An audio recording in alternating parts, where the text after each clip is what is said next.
I'm sure anyone who's come anywhere close to my channel has somewhat heard of the Pikmin short movies. They've been the forefront of my thumbnails and intro footage for the last year or two at this point.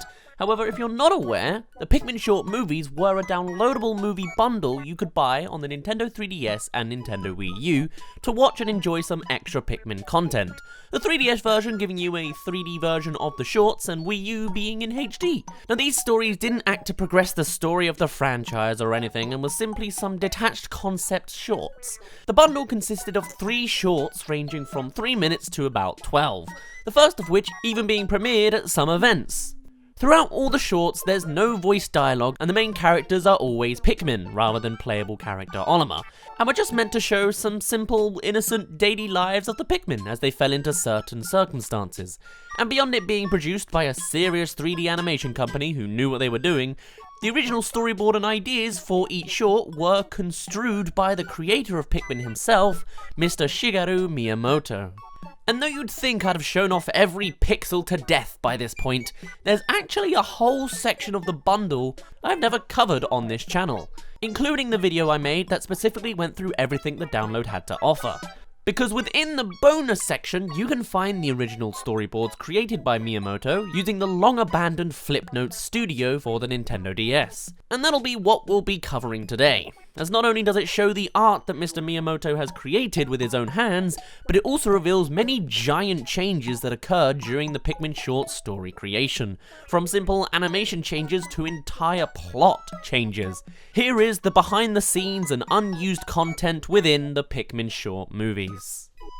Now the first short, The Night Juicer. This one actually doesn't get a featured storyboard in the bonus. This could possibly be because it remained exactly the same as Mr. Miyamoto's vision, as the short takes place in a very small space and so doesn't really have much room to deviate. Alternatively, it may have not been created with Flipnote Studio. It's been said that Miyamoto has written 20 to 30 shorts in total and simply only submitted 3 for public viewing, though how they were produced may vary. There was, however, a meeting, that's a Miiverse meeting, in November of 2014, with Mr. Miyamoto and Miiverse user Mari-chan, who interviewed him about the shorts. And it was here that we got a better look at the bulletin board from the short, as well as some concept art for the opening intro for the shorts. There's also some of the professional storyboard screenshots, but these won't be too relevant to this video. But other than that, not too much was actually covered. So we'll move on to short number 2, Treasure in a Bottle. Now the very start of this begins pretty much identically to how Miyamoto drew it. As it was only a Flipnote sketch doodle, there's going to be far less detail though, like with the grass in the background. Though Toho Cinemas did choose to add in the action of the Pikmin straightening its nose upon landing poorly. This could have been added to be a motif for the short, as the Pikmin does the same thing later on. Though still getting distracted by their reflection in the bottle, the final version has the Pikmin rediscover the Spectrolid and follow it up until it spots the marble up above. In the original version, the Pikmin simply spots it from looking at the reflection. And whilst the final Pikmin jumps for joy at its findings and gets embarrassed or cautious of the noise, the original Pikmin just sprouts a light bulb of an idea. The original Pikmin also climbs directly onto the bulb and into the bottleneck entrance, whilst the final Pikmin uses its surroundings and plants to carefully enter. This is probably to avoid the logic hole of how the Pikmin can climb the exterior of the bottle but not the interior at the same angle. Only the final Pikmin realizes the concern of falling deeper into the bottle. The original Pikmin just kinda gets on with it, trying to pull the marble at one point, which we never see in the final version. Though only the final Pikmin interacts and plays with the marble. I imagine to make it seem like a funnier and more cutesy character rather than just getting on with its task. The final Pikmin also chucks in another bent nose in there. Both charge against the marble and promptly get cast into the depths. And though the original Pikmin is horrified, they don't look out of the bottle as much as the final version. They also don't attempt to climb up the bottle or even use their leaf as an extra grip, but this may be because of the previously mentioned logic gap. The original Pikmin also doesn't sweat profusely with fear, though does seem to go through some kind of emotional rollercoaster for a moment. And though the final version throws in a kind of racism joke as the other Pikmin laugh at him, the original version collects many more Pikmin to the bottle. Both presumably laugh or at least point at the warped look of the Pikmin through the glass, though the original version full on cries to itself over the ordeal rather than being annoyed or inconvened. The blue Pikmin comes up with an idea shown by the sprouting flower on its head and explains it to the group rather than just simply disappearing. And though we do see his idea later on in the final version, it's displayed slightly differently as they make a separate point of pushing the trapped Pikmin out of the bottle and doing so by filling it with water, rather than showing the Pikmin float with it straight away. They also then appear as several Pikmin suddenly have a bucket of water rather than just one. Only now does the Pikmin reject the idea with his own image, which is the same in both versions. Though the synchronized gesture is new, and they put the buckets down sadly. In the final version, the bucket just disappears, though we do see all three Pikmin holding a bucket in the blue Pikmin's imagination. The yellow Pikmin's idea of using a bomb rock and exploding the bottle into the air was entirely produced separately from the original version. This was likely due to the change from a group of Pikmin to just one of each type, and so having each one do something more important, i.e. the red laughing and helping very little, the blue suggesting water, and the yellow using a bomb rock, which is just a greater structure of storytelling. Additionally, this change away from the group meant there needed to be a new means to reach the solution, as the original version simply had the Pikmin suggest using all the Pikmin as a chain to release the trapped one. So the sequence of witnessing the chain of Pikmin and a purple Pikmin attacking a Spectralid is all new. In fact, purple Pikmin don't appear outright in Mr. Miyamoto's original visions. However, makes more logical sense considering the superior strength to be the anchor of the Pikmin chain. This also marks the second time that the Pikmin chain ability is introduced, despite it never appearing officially in a Pikmin game. The closest we get is electrical hand-holding. Again, the group of Pikmin climb over the bottle rather than over the cans, and they fly more off the ground rather than along the surface like the final version. Once out, the freed Pikmin jumps for joy, and rather than hesitating to leave after saying thanks, ends up falling back into the bottle and lands right onto the marble. Stuck again, the shot transitions from his eye to the ending card, with a single Pikmin sprout popping off of it. In the final version, we instead get this faded micro scene of sprouts creating the ending, and of course a happier ending where all the Pikmin collect the entire bottle for Olimar rather than being stuck once again. That on its own is a lot of changes and variations from the original product, and though that sequence was 2 minutes of storyboards turned into an 8-minute long short, there's still the bigger project to take on. It's at this point that I usually advertise my other avenues of content for you to enjoy, as it is the halfway mark, but I did just want to say a mini plea of real talk. I am a small YouTuber. I make this comment every halfway mark. But this month, I've especially felt the impact as I didn't get paid by Twitch at all this month, and my YouTube payment for the month only covered 2/3 of my rent for this month.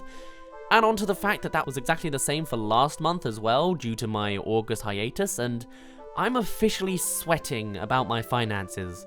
So I just wanted to say a big thank you to our current Patreon supporters who are literally paying for my food at this point.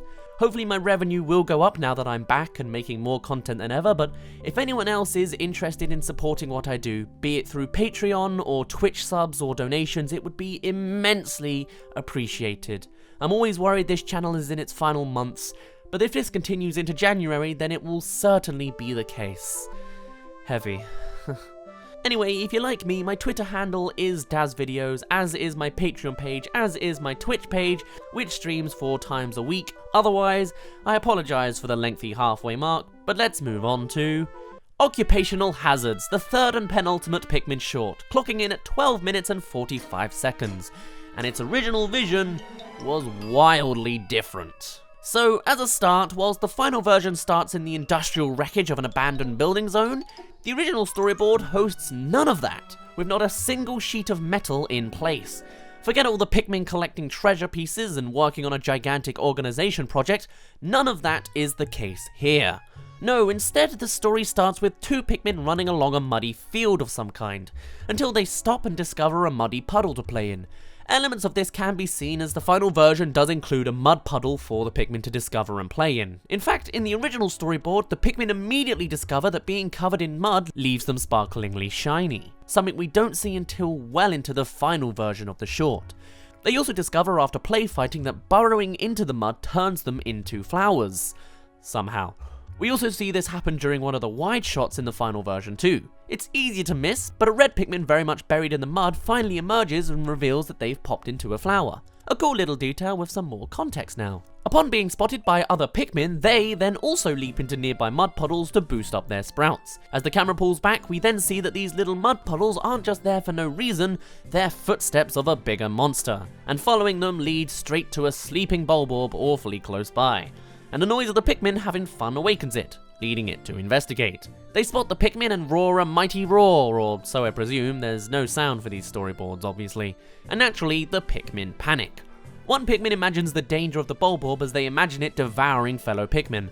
Perhaps the gruesomeness of the image whereby we see imaginary Pikmin being stomped on with their arms sticking out of the Bulborb's mouth influenced the gruesome nature of the deaths of the Pikmin in the Pikmin short. I mean, being chomped in one piece is all well and good, but having the stems severed and spat out is legitimately horrifying. And after running away and hiding, we reach the muddied up version of the metallic whack-a-mole. Clearly a direct idea that was translated into the final version, though this time with far more Pikmin and some extra interaction at the start. Eventually the Bulborb corners a single Pikmin that hides itself so deep into the mud that it blooms. Meanwhile, Olimar and a small crew of Pikmin make their first appearance, overlooking the events from a distant cliff. And much like the final version of Olimar being in a similar overlooking position, both hail for the Pikmin to immediately retreat back to them. This activates the Pikmin and leaves the Bulborb looking bewildered, exactly like how it is in the short. The chase continues with what I think is an odd interactive transition between the footsteps the Bulborb has made and Olimar souping up his current Pikmin by making them bury into another mud puddle, until a shadow grows and looms over them as the fleeing Pikmin are slowly reaching back to Olimar and are closely followed by the Bulborb. And then the Bulborb manages to get stuck directly into a particularly sticky part of the mud.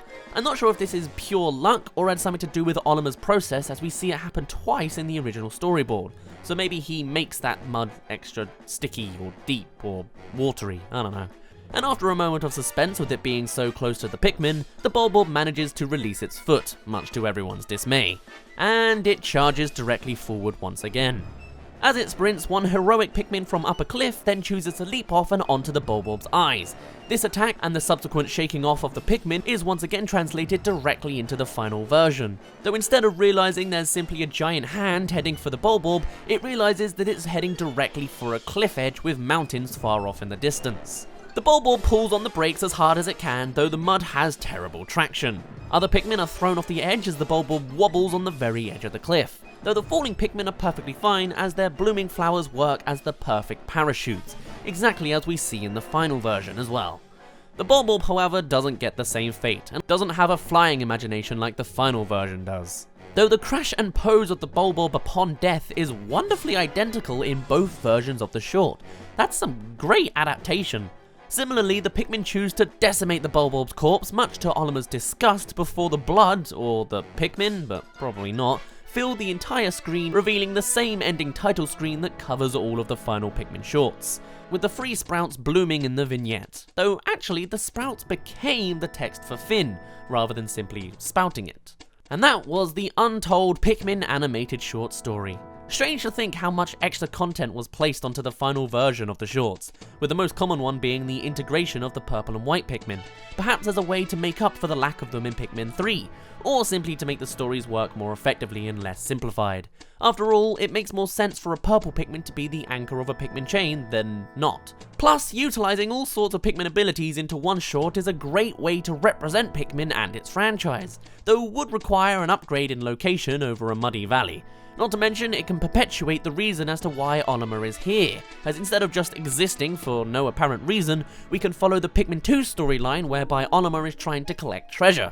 So giving the Pikmin a task of collecting so much scrap works wonders for storytelling, and having the location of the short directly tie into a Pikmin's ability, which activates the climactic victory of the entire short, is just amazing to witness and expand to from the humble beginnings of Miyamoto's doodles. But that now concludes all of the bonus content storyboards of Mr. Miyamoto's original vision for these shorts. I hope you enjoyed discovering the behind the scenes of this wonderful piece of cinema, but there's nothing more I can show you. So if you'd like to see more, do be sure to check out my other videos. Otherwise, please follow me on Twitter, watch me live on Twitch, and support me on Patreon. Thank you to the Shepherd256, Dylan Brill, DazzleKitty, Melchor Velasco, and Farian for the current support. You guys are literally helping me pay for food this month. I'm only on a budget budget of around $50 for the entire next month, but it's what I have to do as the small and suffering YouTuber that I am. If you would also like to support me financially, you can find the links to my Patreon page down in the description. No matter how much you pledge, you will get a verbal announcement at the end of every video. Otherwise, for now, my name's been Daz, you didn't really care, and I'll see you in a bit.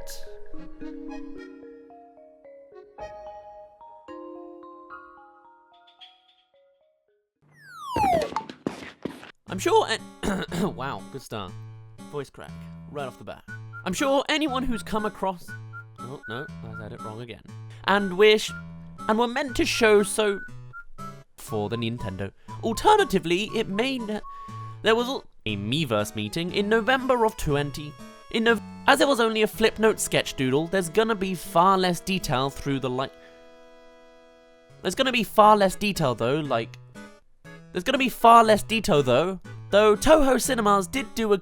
The original Bulb uses its surroundings and plants to curve, using its... On the final, the original Pikmin just kinda get... I imagine both charge against the marble and prompts get cast. Only now does the original Pikmin adjust its nose, whilst the final version does not. Both presumably laugh or leap. They also then appear as several Pikmin suddenly have a buckle, and they put the buckets... sequence of witnessing the chain of Pikmin and a purple Pikmin, there's still the bidger. It's at this point that the original story leaves them sparkling shine. As the puddles aren't just there, leading to it. Perhaps the gruesomeness was... Both hail for the Pikmin to remediate by making them bury in. And then the Bulb manages to get... Though instead of realizing there's simply a giant hat, decimate the Bulb's courts, with the three sprouts blooming into... Oh my god, a siren nearby. The window's not open enough for you to hear that. Oh well. So giving all the Pikmin a task of collecting so much scrap. Melchor Velasco and Farian for the... No matter how much you pay...